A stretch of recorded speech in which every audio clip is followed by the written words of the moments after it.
Hello everyone, this is Dr. Nisha Nujumudeen. The topic of discussion for the day is what is the difference between core inflation versus headline inflation. This is one of the most important topic of discussion as to this shows how inflation is being calculated by including and excluding certain basket of items. Having said that, what is core inflation in simple term? Core inflation refers to measuring inflation by taking into consideration the price of all goods and services, but with an exception. It do not take into consideration the price of most important items such as food and fuel. So now, food and fuel items means energy items like the price of petrol, diesel, lubricants, etc. So core inflation measures inflation by excluding or not taking into consideration the price of food and fuel or energy item, whereas the price of remaining every other items are included in calculating core inflation. And this core inflation is also known as non-food inflation because the price of food articles or food items and the fuel or energy items are completely excluded. Now, having said that, do you think by avoiding the price of food and fuel or energy items like petrol, diesel, cost, etc., is it a good way to measure inflation? Definitely no. Because if you see in Western countries, the price of food and fuel items did not have a greater impact in the economy. But as far as India is concerned, majority of the population or the masses, they depend upon what? They depend upon food and fuel. Right? So now including the price of that to measure inflation will enable us to understand what is the real cost, or let's say what is the real living standard of the population. Is the population of our country able to manage such kind of volatile or such kind of changing price rises, that too for essential commodities like food and fuel? Having said that, core inflation do not take into consideration those things.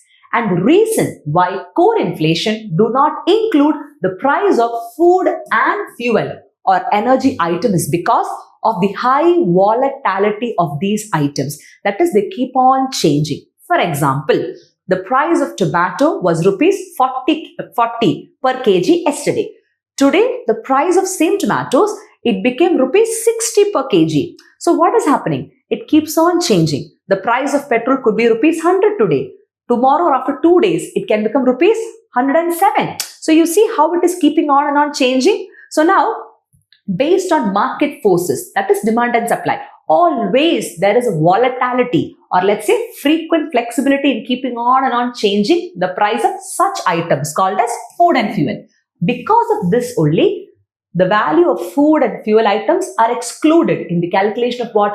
Core inflation. But if you see for our country, India, we need to take into consideration the value of what?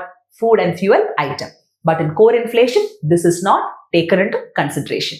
Now, core inflation, do you think could be called as an accurate measure of inflation? Definitely no. Because it is avoiding the most important items like food and fuel to calculate inflation.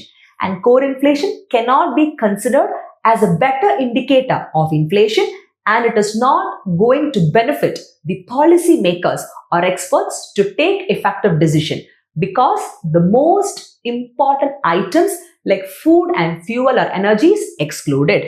This is what you should know with regard to core inflation. Now, having said that, there is another related topic, a related current affairs topic based on core inflation. So now, if you see in the economic survey, of 2022, what happened was like, there was a discussion by a panel of economists saying that it is high time to refine or redefine the definition of core inflation. What is core inflation? Price of food and fuel is not included to measure inflation. Remaining everything we take into consideration. Having said that, in refined core inflation, the experts started discussing the issue of not including the price of food and fuel items in calculating inflation.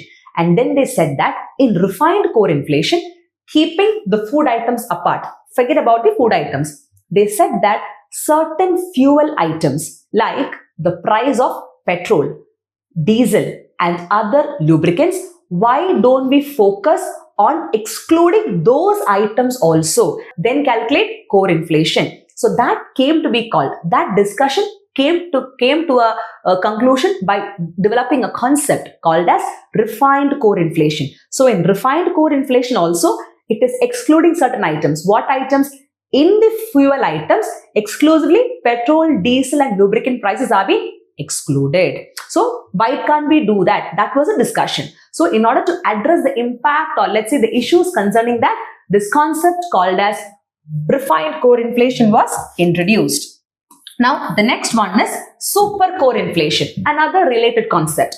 Now when we calculate inflation, core inflation, we don't take into consideration the value of food and fuel.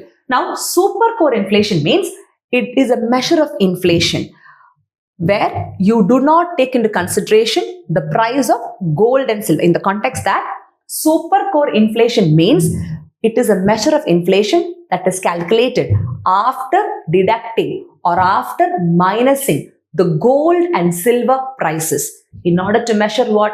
Inflation in the economy. So when from the core inflation, anyways core does not consist of the price of food and fuel. Apart from that, we will also minus what? We will also minus or will not take into consideration the price of metals like precious metals like gold and silver. That is called as what? That is called as super core inflation in simple term. So now these are the related topics that you should understand with regard to core inflation, refined core and super core inflation. Having said that, the next topic is called as headline inflation. The opposite of core inflation could be termed as headline inflation in the context that core inflation do not include certain item, that is food and fuel. Whereas in headline inflation or top line inflation, I can say that it measures inflation by taking into consideration the value or the price of all goods and services, including the price of food and energy or fuel items. It is a comprehensive package. You understand? So headline inflation consists of everything. But again, when I talk about everything means in our country, India, the headline or the top line inflation is called as what today? It is called as consumer price index, right? That is called as a headline inflation. We measure the price rise of every commodity and services. But again, there is something called as basket of items. Only certain items comes under that. But on a general perspective, including food and fuel and energy items and the price of other commodities and services are included to measure inflation. That is called as headline inflation in simple terms. I hope these concepts are crystal clear for you. Thus, headline inflation represents the total inflation in the economy, whereas core inflation is what? It does not represent total inflation because it measures inflation by excluding important items like what? Food and fuel or energy item. This is what you should know with regard to these two important concepts, and these are very important from the prelims point of view. I hope it is crystal clear for all of you. Stay tuned for more such concept clearing videos and feel free to put forward your comments via the comment box. Thank you and Jai Hind.